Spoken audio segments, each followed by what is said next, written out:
Hey everyone, thanks for tuning in to Shutter Magazine. I've got 10 tricks for you to edit faster in Lightroom so you don't have to fear wedding season this year. So as many of us know, when we get done shooting an event, we have thousands of images that we have to cull through, edit through, all these hours of work, right? So you want to be able to edit faster, but make sure you can still maintain your quality. But I think going through these 10 tricks, if you're not already using some of these, utilizing these will definitely make your post-production much faster and ultimately spending less time in Lightroom to focus on those more important things. So we're going to go through um, things like prepping smart previews and why they're important. Um, time is of the essence, right? So you want to make sure you're working on your files fast, whether you're working on a laptop or you have a $10,000 desktop computer. You want to make sure your Lightroom is running lean and it's running efficient. Some other options, things I'm going to look at is adjusting your previews, your preferences, simplifying your workspace, little things like removing your panels, stuff like that, as well as auto tools in the develop panel, sync settings, match total exposure, which is going to allow you to select multiple images, take one image that you want to keep as your match edit, and it's going to automatically adjust the exposure on the rest to match that. It's a pretty awesome tool. The Wipeouts tool, click, select an area that you think is neutral, and it fixes the wipeouts for you sometimes, right? Um, Also looking at highlight shadow clipping, why that's important, turning that on, turning it off, fixing those areas of your histogram, looking at the target adjustment tool, which this is a tool where you can click in your image and adjust the hue, saturation, and luminance, as well as your tone curve. It's a pretty awesome tool to automate some of those adjustments. I'm also going to get a little more localized and look at a gradient tool and how you can utilize that along with the eraser to mask out some of those areas that you don't want the effect to fall on. And last but not least is the cropping tool, how to use it the most effectively, how to move through images with the crop tool. So tune in, I'm going to start with my first tip, and that's going to be smart previews and setting up your preferences. All right, so tip number one, smart previews. Why are they important? Well, it's a DNG file that's a fraction of your raw file, which means that smaller file gives you the same capabilities for editing, just gonna make Lightroom run faster, right? So if we go into our import module, there's an option here for you to build smart previews when you import your files immediately into Lightroom. I always recommend building your previews when you import, so that way you can click it, walk away, go get coffee, and come back. If you haven't built smart previews, or maybe you want to select your files and only build the smart previews on a select few that you're actually editing, not a problem. You can select all in library, go up to the library option in the menu bar, go down to previews, and you can build any type of previews you want. So you can build the smart previews right here, and it automatically starts building this file. You'll also notice that when we jump into our Finder folder, a new previews file shows up. Smart Previews, this is the one that's building for us right now. As you can see, it's populating, as well as your previews. These are standard previews. What's the biggest difference between these? Well, you need raw files in order to make this, in order to see your files, and it uses this previews file here. When using smart previews, you don't have to have RAWs. You can disconnect them, which is another part of the workflow, right? So if you want to be working on the fastest Lightroom catalog, you want to be editing faster, what you can do is you can right click on this section here, choose update folder location, which is something I like to do, or at least used to have to do, and I choose a desktop. So now it makes my files disappear. As you can see, as it's building my smart previews, now it's going to give me an error. So obviously you can't build smart previews if you disconnect your raw files. So not a problem. We can go back here, find our missing files, go into the folder, all the fun stuff with Lightroom, right? You move something around, you disconnect them, and now you got to go back and find your images. So let me go back and find my originals.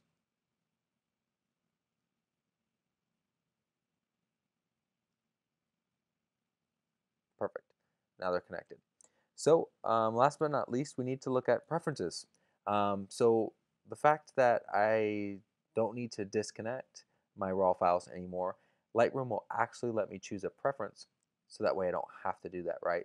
So if I go into preferences and go to performance, there's an option down here to use smart previews instead of originals. So even when they're connected, it's going to look for smart previews and it's going to run faster. Now remember, if you're building standard previews, if you're building one-to-one previews, those need the raw files. So if you're wanting to work with some of those more in depth, zooming in and things like that, you're going to need standard previews, you're going to need one-to-one previews, you'll need the originals. So it's good to have this option checked. Another massive efficiency or preference that a lot of people turn off is the graphics processor. Make sure that that's turned off, as well as putting your raw cache settings to 100 gigabytes. Those are like Lightroom tips 101 to make things run faster. Now we're ready to move on to number 3 and simplify our workspace. Now we're on to tip number 2, simplify your workspace. So in the library module, we can hold shift and click tab and it removes all of our panels, right? I can also hit the backslash key to get rid of my library filters, hit the T key, remove the toolbar, right? So all those can come back, we can remove them. It's pretty simple to do. This works the same way in the develop module. As you'll notice, our image and the panels go away. Now, of course, you can isolate a panel, which I like to do in the develop module, so I'm only seeing the image and the editing panel. Now, of course, if I'm editing multiple images, I like to have my film strip down here so I can select multiple images. Now, I usually make this a little bit bigger, so when I'm making edits, I can select images quickly. We'll get into sync settings and how to utilize the um, film strip as well. Another really key feature for simplifying your workflow is or simplifying your workspace is the lights out option, right? So I can click the L key twice and it removes all of the background and panels and things like that. So I can focus on my image, whether for selection or just trying to get color dialed in. And seeing it with the black edge here really helps me. This also helps with exposure and seeing how dark an image is if it looks too dark, isolating that and having the black and the sides and things like that. Just another tip for you. So now we're ready to move on to number 3, which will be auto tools in the develop panel. All right, so now we're on to tip number 3, which is using the auto tools in the develop module. Right, so there's multiple ways to apply auto settings to our image. The quickest or the most simplest one is auto tone, right? So if we click on auto, it's going to go through exposure, contrast, highlight, shadows, whites, blacks, um, vibrance, saturation, and apply its auto settings based on the Adobe Sensei software. A few additions to the auto tools is it's adding some vibrance and saturation, which is kind of cool.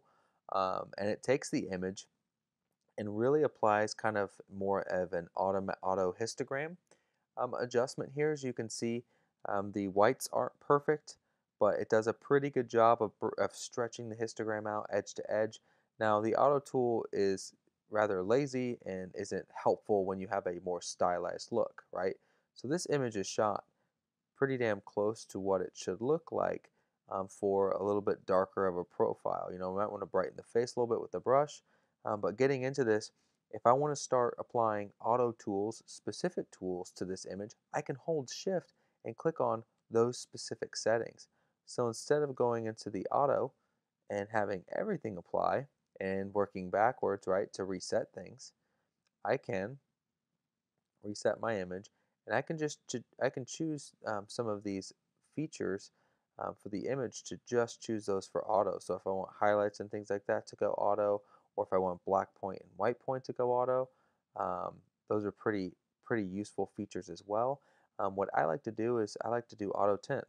I like to go away from whatever the camera was set to and put it back to 0. And you can do the same thing with temp.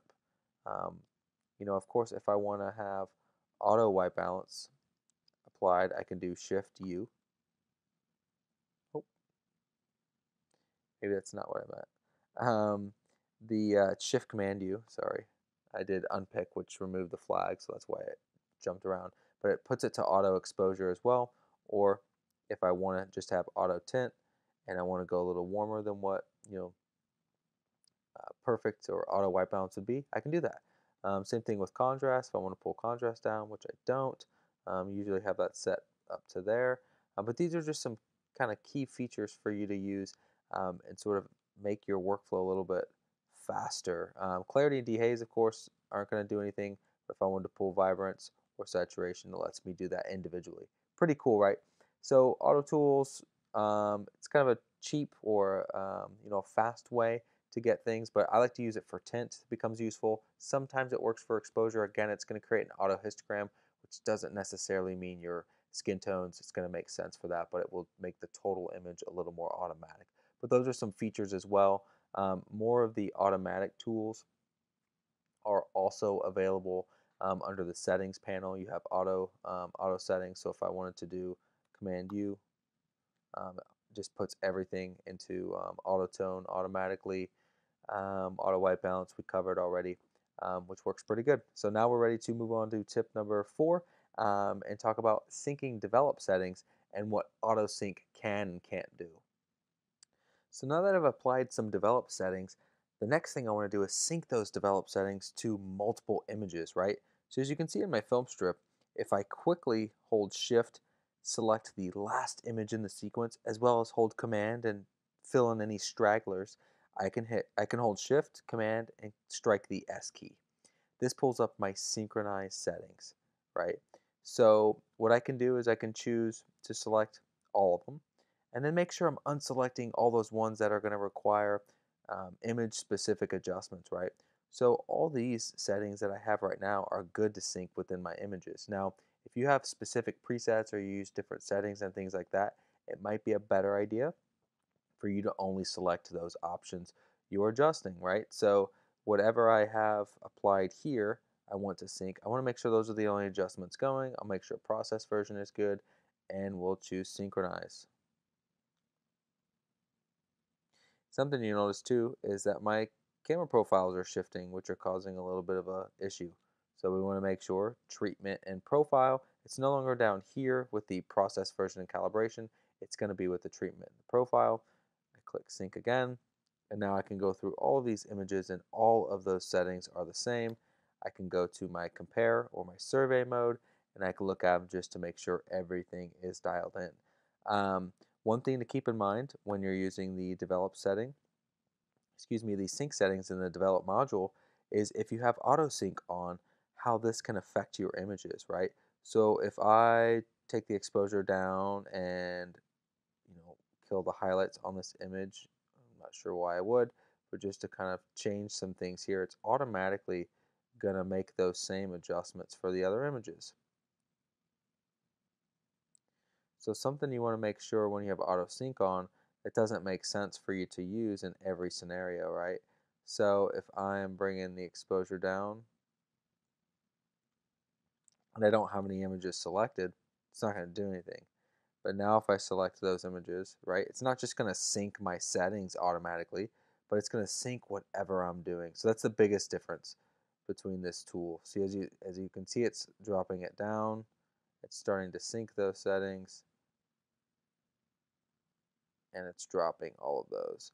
So once you start adjusting things, and it's not just it's whatever image you're adjusting. If I increase that to a stop and a half, it's going to do that for all of the other images as well. So something you definitely want to keep in mind when you're using auto sync is it mimics whatever your adjustments are, which don't really help you, right? So you want to make sure you have that turned off, back to sync. Again, if we want to use our sync settings and we want to make sure everything is dialed in,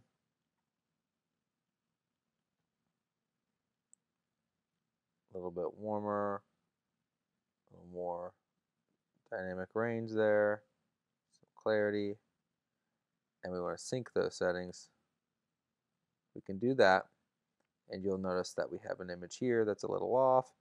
Using our previous options, well, auto exposure doesn't work. This would be a perfect point to look at match total exposure, which is another setting and tip number 5 for us, right? So match total exposure is perfect for this scenario. And this is how it works. I choose which exposure I want to match everything else to, and I choose the sequence of images. Hell, we could probably even go with some of these images further. And in the develop module, I'm going to hold Shift, Option, Command, M. And it's going to automatically adjust these images. And so it does a pretty good job with my sequence here. I think this image is still a little bright. It's not perfect, but you can see how much closer it gets to that exposure. I think we could take it down a little bit just so that way her face matches. These ones, this is a perfect point. So now we want to deselect our images, go to the first image, brighten it up a little bit more. And now we can do Shift, Option, Command, M. And it's going to let those images go a little bit brighter. So it's a really good tool if you shoot serially or shoot very, um, you know, very similar with multiple sequences of images. It becomes very helpful to use when you have, multiple images that you want to go through and just apply those adjustments to. So in something like this, if I reset these,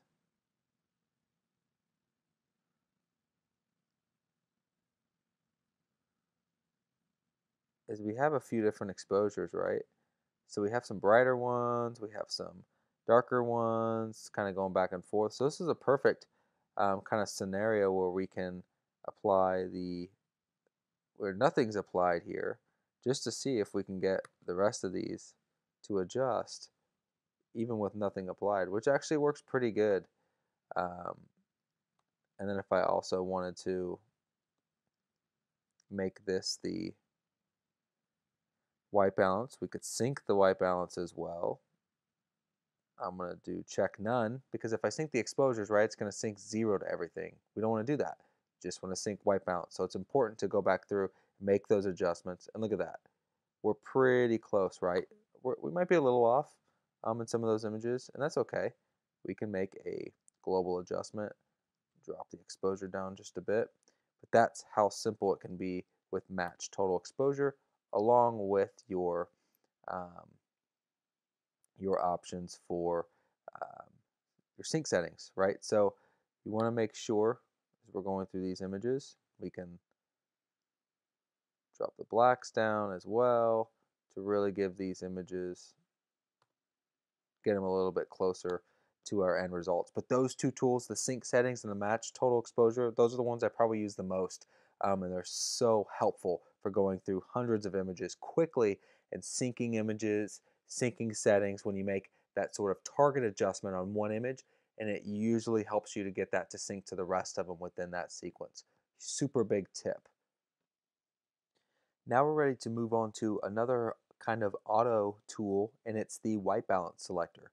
So we can strike the W key and it immediately pulls us into the to choose a target neutral, right? So you have to do this in the develop module specifically while you're editing, which makes sense.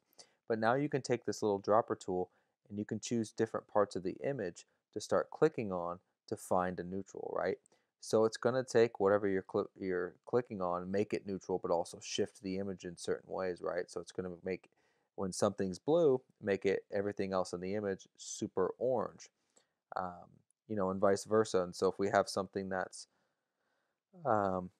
it's tree bark in the background that's not really gray, it's more of a brown tone, there's going to be greens, that if we try to neutralize green, it's going to add a bunch of magenta to neutralize the greens, all these kind of things, right? Blue suit, that's going to make the image look orange, right? So you have to be really careful in using those tools.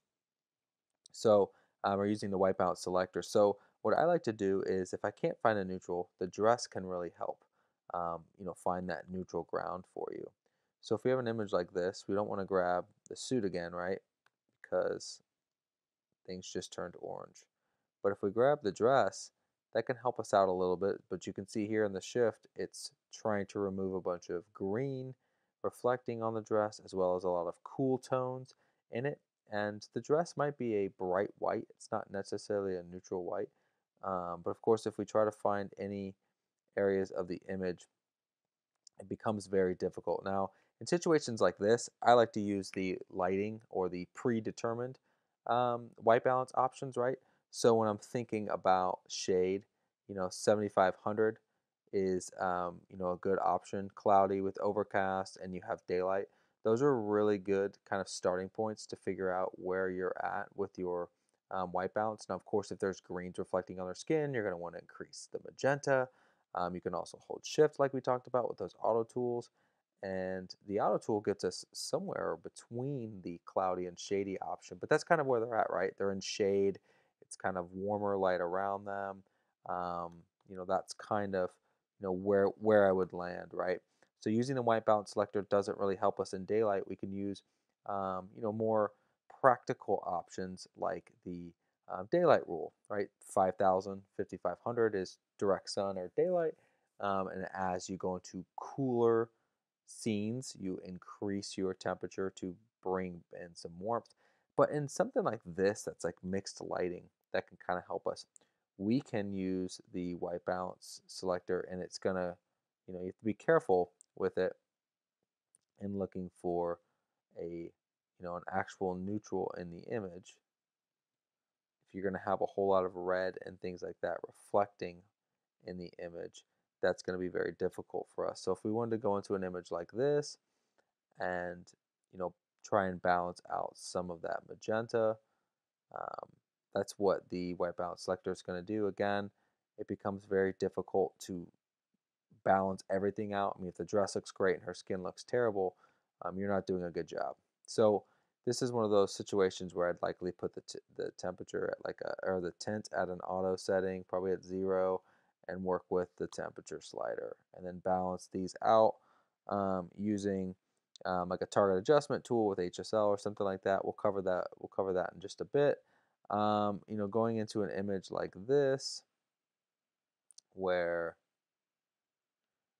same situation, if we're choosing parts of the dress, it's really going to try and remove some of those magenta tones. So the wipeout selector, you have to understand the use for it, and in choosing a neutral, making sure it's actually neutral. Wedding dress isn't really the best option to choose, although it's going to be convenient because it's going to show up in almost all of your pictures because the bride's going to be in it. So in situations like this, you can't necessarily choose, the grays in the dress because you're not for sure if they're supposed to be gray or not. So when using flash and things like that, your tint should be around 0 to +10, unless something's reflecting on them. So that's the wipeout selector tool. Again, you have to be very careful with how you're using it in the different lighting situations, but I find that it can be helpful in mixed lighting situations when you're not sure what to balance out, especially in the reception with dancing and things like that. It can really help you in removing some of the cast. Like she's got a lot of magenta on her here. So to fix some of that, it's going to pull a lot of green into the image. So that can kind of help us get, into a relative spot. Now we get all this green going on um, in his lapel there. And so we can zoom in and zoom out on colors as well, which is kind of nice if you want to get more specific or more, a little more zoomed in or not um, on those different tones. Those are some options as well. But that is the wipeout selector tool. Use it wisely. It's not the end all be all. You have to, it's more of a starting point, is a better way to use that term. I find the auto tint settings and increasing white balance can be a little more helpful. Situations like this, you're going to have to add green. I know it's not natural to do, but trying to fix an image like that, this just isn't the right way to go about it. So that's a white balance selector tool. And we're going to move on to tip number 7, which is the highlights and shadow clipping tool. All right, so tip number 7 is going to be putting on the highlight and shadow clipping tool, right? So we can strike the J key, and that immediately turns on our clipping tool. So blue is going to be clipping for the blacks or shadows, and the red blotches are the clipping spots for highlights or the whites. So what we can do is we can lower our white point, and you'll see that slowly disappear.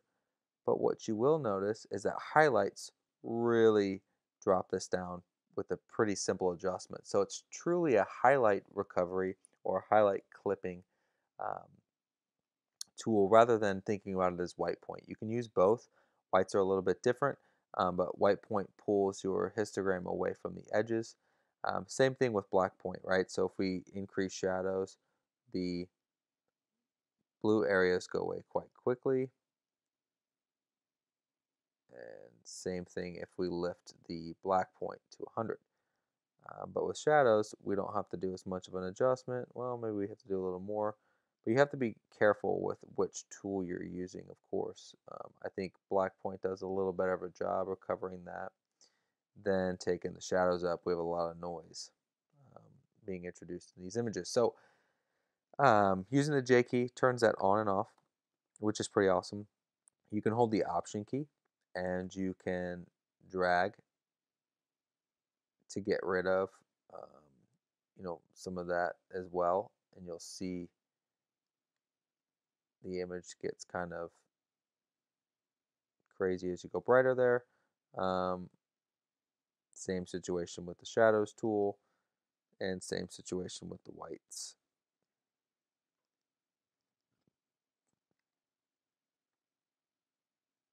So we can't necessarily get rid of the hot spots, but we can with the highlight tool. Now, another option is you can hold shift and click on the black and white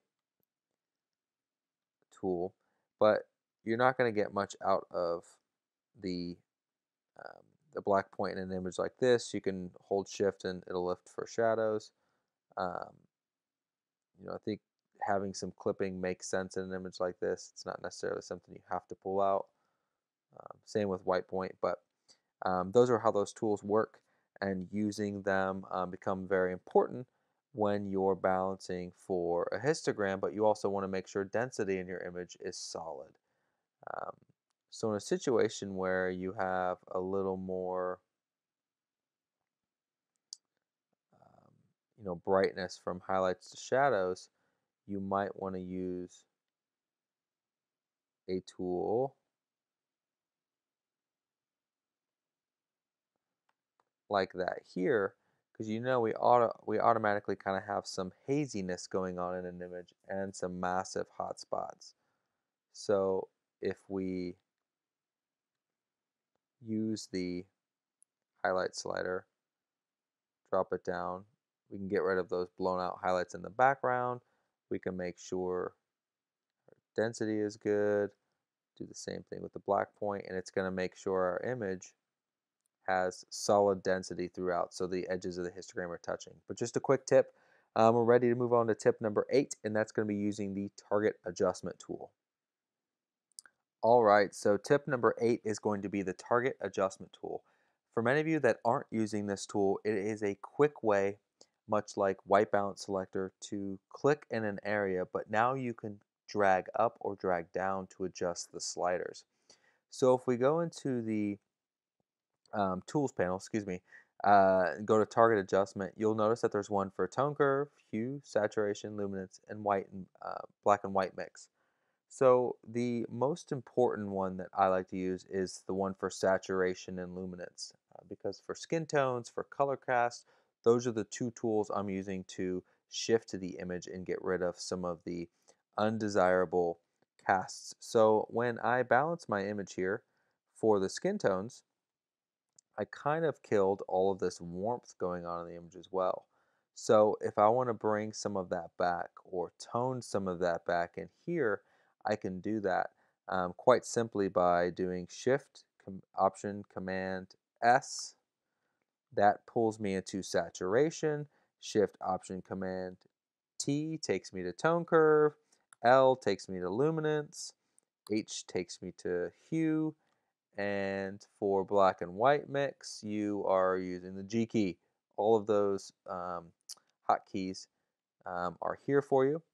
And of course, if we want to turn it off, I hit the N key. So going back to Shift Option Command S for saturation, I can click on her skin, drag up to increase the saturation, quite disgusting, or I can take it down. Now you'll notice that it's only adjusting the tones that are in her arm, which is pretty interesting. So if we want to kill some of this in the dress, it'll take out more of the yellows, but still remember it's going to adjust the skin tones. So as I'm making these adjustments, I have to understand it's the total image and it's all about color. It's not in a specific area of the image, meaning just this region. So colors are um, very difficult to dial those kind of things in. So if I want to, let's see, let's reset this panel. If I want to remove some of the blue in the jacket, right, and I want to make his jacket black and not blue, I can definitely desaturate it, which is kind of interesting to do. But I think works to the advantage of if I wanted to bring that up to bring some of the blues out. It's helping and it's not helping. Not really doing a whole lot for us there. But if we zoom out in this area, we can start to bring in some, just a little bit of orange, just to bring some of that up. I don't think it affects the skin too much. We can always cool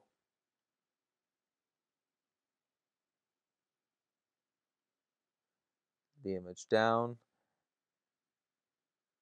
and make sure I'm kind of killing any of those blue tones. I don't want any of those to pop in.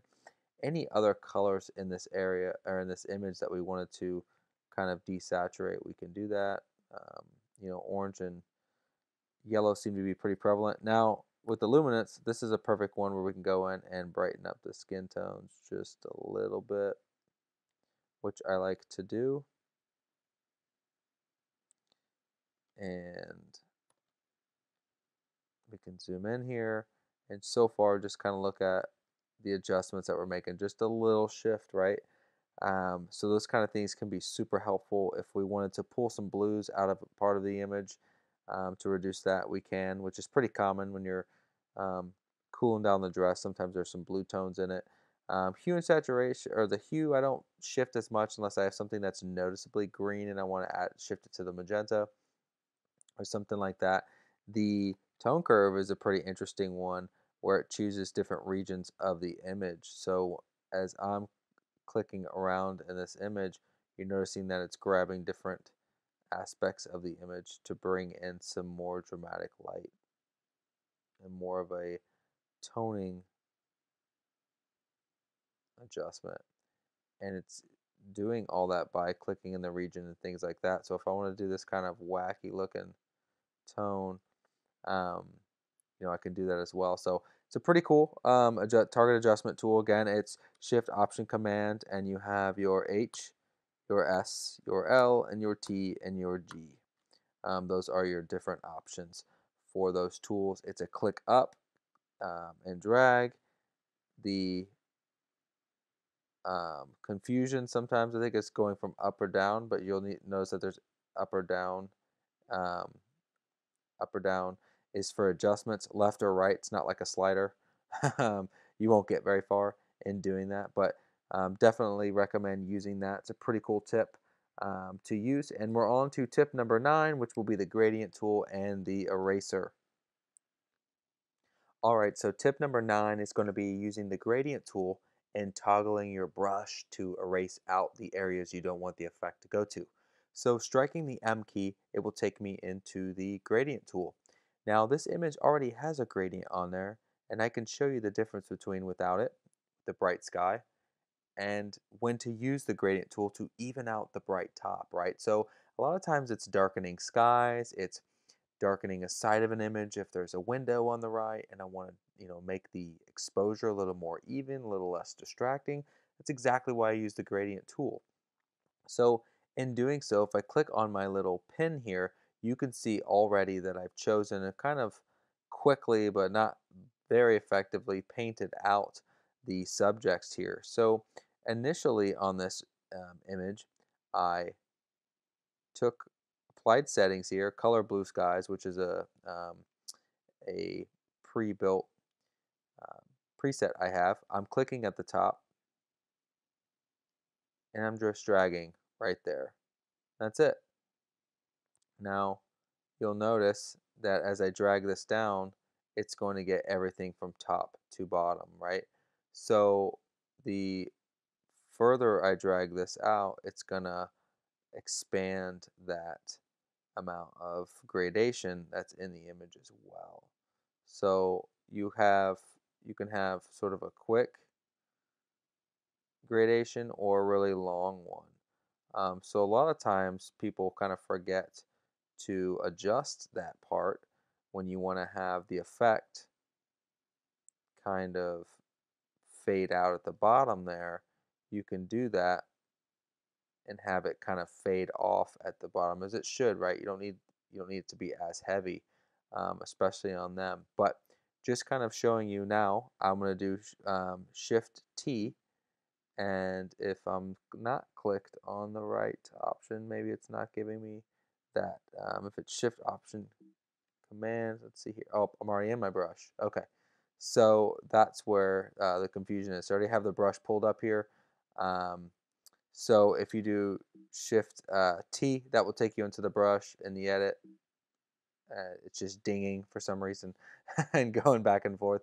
But to use my brush, this is going to allow me to add it in to different other areas of the image. Well, I don't want to add it in. I want to take it off of their faces.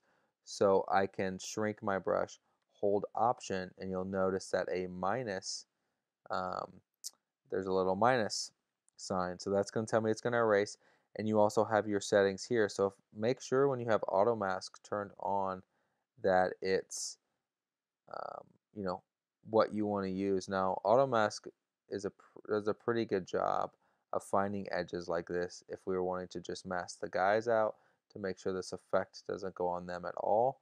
But it's not an end-all be-all tool either. So you have to make sure to be careful when using it because it might not grab all of his hair. It might grab some of the background. So it kind of pays to be a little more um, detail oriented in this type of with this type of tool. I'm gonna go around these edges, but I'm just gonna kind of show you real quickly how lazy we can be using the auto mask tool and the eraser. It does a pretty decent job. We need to kind of fix his hair. Doesn't look great, as well as his hair kind of got lost.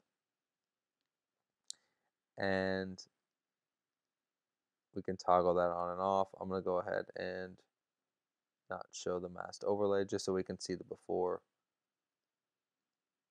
and after pretty quickly jumping in there. So um, pretty awesome tool, can be very helpful, but again, using those hotkeys are really important. You can also use the K key to jump into the adjustment brush, but I think the gradient tool is going to be very helpful for you. Here's another situation real quick, like in getting ready, that I would use it for in that situation I was talking about where like the window light's coming in and it's a little bit bright off to one side of the image. I don't think this is one of those scenarios.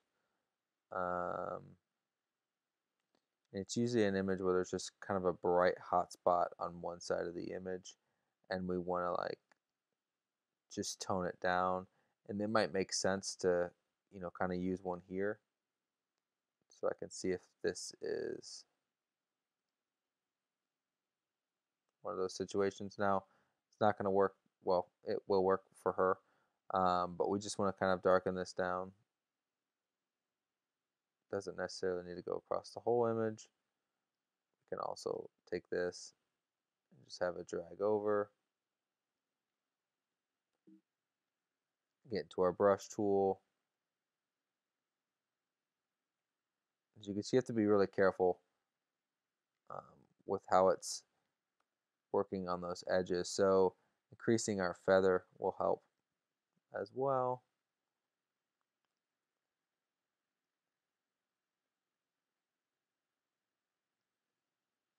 We can go in and remove the effect from her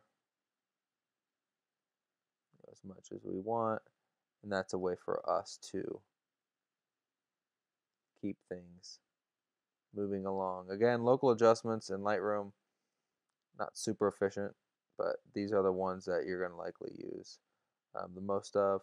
So if I just wanted to quickly toggle that on and off, just gives me a little bit. What's nice is it's non-destructive. So bring it back, sure. We can do that. Turn it off and on, not a problem. We can do it. We have a range mask as well if we wanted to just do it for the luminance.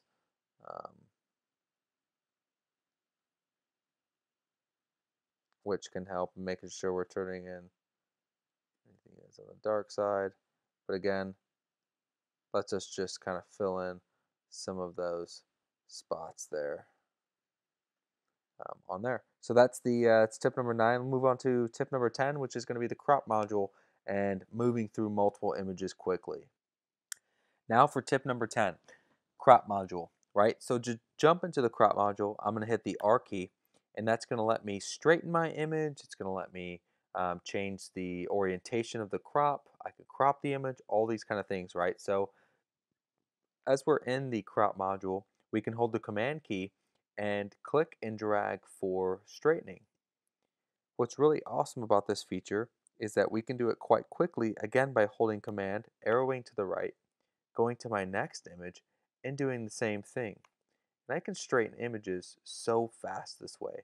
What's also awesome is that I can change the orientation of my crop after I straighten an image. So I can click the X key, and that's going to let me quickly change the orientation of the image.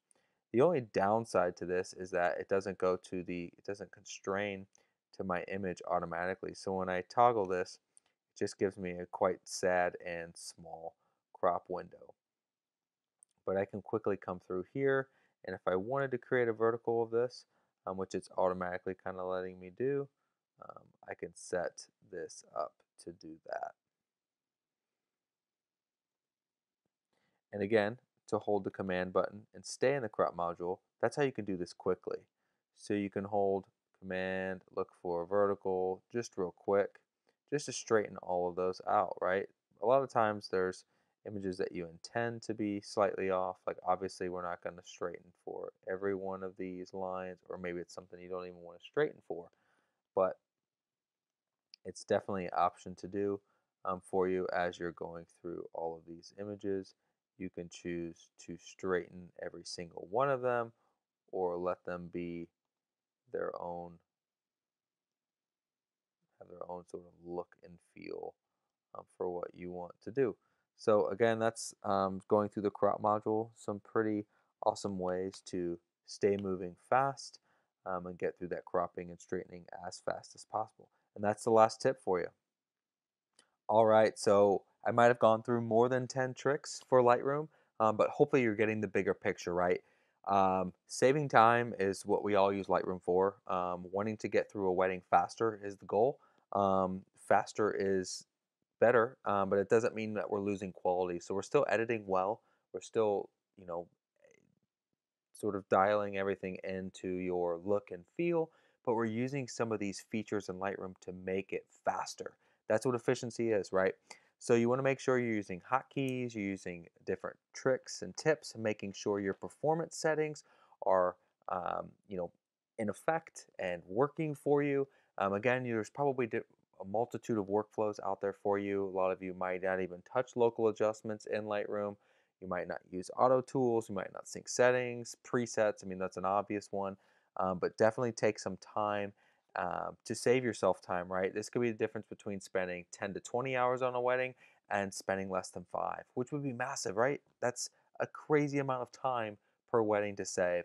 So I definitely recommend checking these tricks out, putting them into your workflows, and let me know how they work for you, right? Tune into next month as we'll be diving into more Lightroom Classic efficiency and tricks in the program.